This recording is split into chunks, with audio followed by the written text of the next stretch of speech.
The National Weather Service has issued a tornado warning for northwestern Sumner County until 4:45 p.m.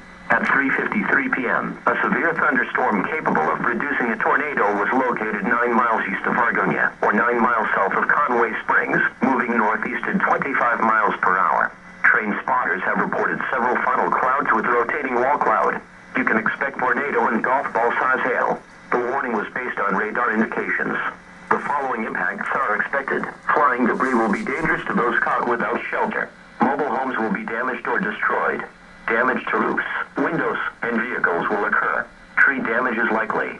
This dangerous storm will be near Conway Springs around 4:10 p.m., Plaine around 4:35 p.m., Mulvane around 4:45 p.m.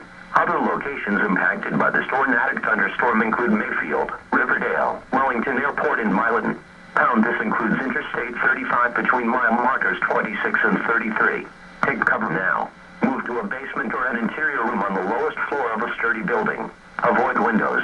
If you are outdoors, in a mobile home, or in a vehicle, move to the closest substantial shelter and protect yourself from flying debris.